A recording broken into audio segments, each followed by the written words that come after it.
If you think meditation is about making your mind go blank, you've been lied to. And that lie is probably why you quit after trying it once. I spent 2 years forcing myself to sit still, getting frustrated every single time a thought popped up. I genuinely believed I was failing at meditation because my mind wouldn't shut up. Turns out I was doing exactly what I was supposed to do. I just didn't know it yet. The biggest myth about Buddhist meditation isn't just wrong. It's actually the opposite of what the Buddha taught. And once you understand what meditation really is, it suddenly becomes way less intimidating and actually possible to do. Here's what most people think meditation is. You sit down, close your eyes, and try really hard to think about nothing. When thoughts show up, you're doing it wrong. The goal is a completely empty, silent mind. And if you can't achieve that, you're just bad at meditation. This idea is everywhere. It's in movies where someone sits perfectly still with a serene expression. It's in apps that tell you to clear your mind. It's what your friend who went to one yoga class told you meditation is about. But here's the problem. This version of meditation is basically impossible. Your brain produces thousands of thoughts per day. Asking it to stop thinking is like asking your heart to stop beating. It's not going to happen. So what do people do? They sit down, thoughts immediately show up, and they think they're failing. They try harder to push the thoughts away. More thoughts come. They get frustrated. They decide meditation isn't for them. They quit. And the sad part is, they were actually meditating.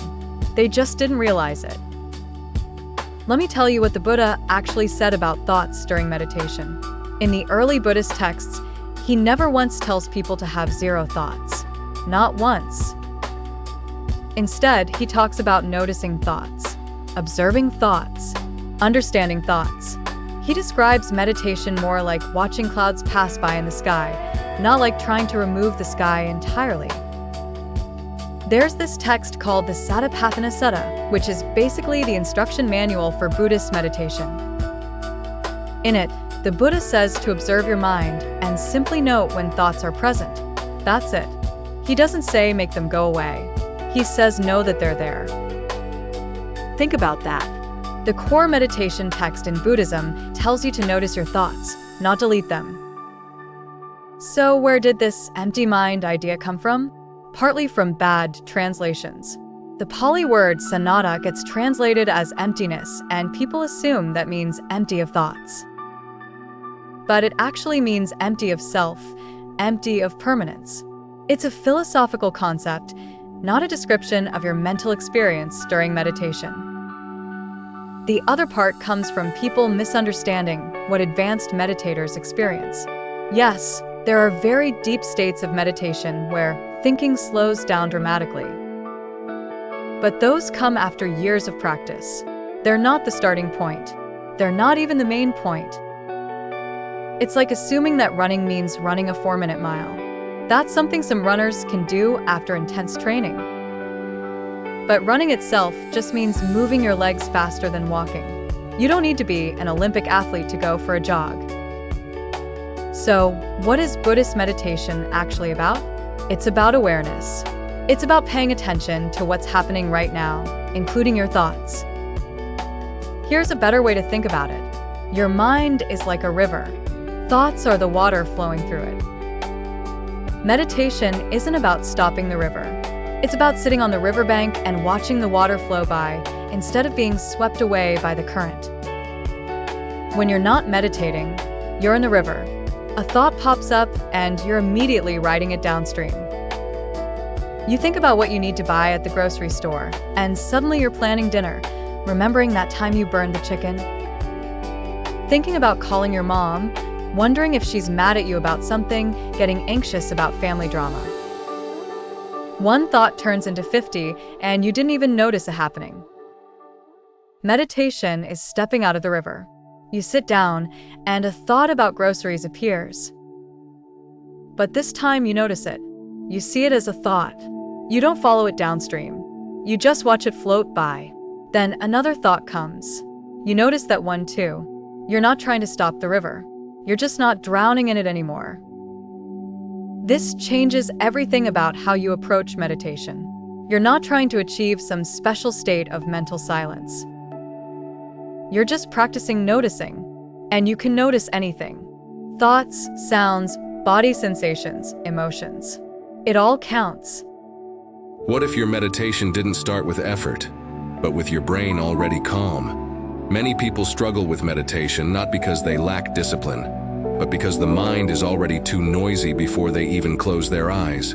Thoughts racing, tension everywhere, and still we're told, just focus. That's why I want to share something I personally found useful alongside meditation. It's called the Brain Song. It's a short daily audio designed to gently guide your brain into a calm, focused state. The kind of mental quiet that usually takes a long meditation session to reach. You don't meditate to the brain song. You use it before meditation. So when you sit down, your mind is already softened, settled, and receptive. Think of it like ringing the bell inside the mind before practice begins. In Buddhism, we don't force stillness. We create the conditions for stillness to arise. This tool simply helps create those conditions. If you'd like to explore this as a gentle support for your meditation practice, I've placed a link below. Listen, experience it for yourself, and see how it feels before your next sit. The Buddha gave different meditation techniques, but they all have this same basic structure. Pick something to pay attention to. When your mind wanders, notice that it wandered. Gently bring your attention back. Repeat about 1,000 times. The breath is popular because it's always there and it's relatively neutral. You're not trying to breathe in some special way. You're just feeling the sensation of breathing. When you realize you've been thinking about your ex for the last 3 minutes, you don't get mad at yourself. You just notice that you were thinking and you come back to the breath. And here's the key thing that people miss. Noticing that you were thinking ISN the meditation. That moment when you realize your mind wandered, that's not a failure. That's the actual practice. That's the rep. That's you building awareness. It's like lifting weights. The weight is heavy. That's the point. If it was easy to lift, you wouldn't get stronger. Thoughts are supposed to show up. They're the weight you're training with. Key moment. I remember the exact moment this clicked for me. I was on a meditation retreat, day 5, sitting there completely frustrated because I couldn't go 10 seconds without thinking. I was about to give up entirely. The teacher said something that changed everything.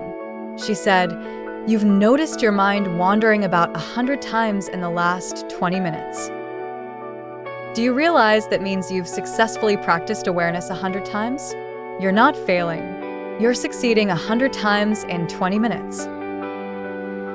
My brain broke a little bit.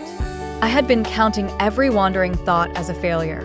But each time I noticed and came back, that was actually the point. The whole thing. That was what I was supposed to be doing. After that, meditation became almost easy. Not because thoughts stopped showing up. They didn't. But because I stopped fighting them. They'd appear. I'd notice them. I'd come back to the breath. Sometimes the same thought would come back 50 times in one session. That's fine. I'd notice it 50 times. Some days my mind was quieter. Some days it was like a tornado. Didn't matter. I wasn't trying to control it anymore. I was just watching it do its thing. So, what's next? Buddhist meditation isn't about turning your brain off. It's not about achieving some blissed out state where nothing exists. It's way simpler and way more practical than that. It's about training your attention. It's about noticing what's happening in your mind instead of being lost in it. It's about building the ability to step back and observe your own thoughts, which turns out to be incredibly useful in regular life. When you stop trying to force your mind to be empty, meditation becomes something you can actually do. You don't need any special talent. You don't need years of practice just to start. You just need to sit down and notice what's happening over and over again. Your mind will wander. That's guaranteed. You'll think about work, dinner, that embarrassing thing you said in 2015, whatever. That's not the problem. That's just your mind doing what minds do. The practice is noticing when it happens and coming back. That's it. That's the whole thing. And the more you practice noticing during meditation, the more you'll start noticing in regular life. You'll catch yourself spiraling into anxiety and realize it's just thoughts. You'll notice when you're getting angry and have a split second to choose how to respond. You'll see your own patterns and actually have some choice about them. That's what Buddhist meditation is actually for. Not transcendence, not emptiness, just awareness. Just being awake to your own life instead of sleepwalking through it. So if you tried meditation before and thought you were bad at it because you couldn't stop thinking, I've got good news. You weren't bad at it. You just didn't know what you were actually supposed to be doing. Now you do. If this helped, the next video breaks down how to actually start a meditation practice.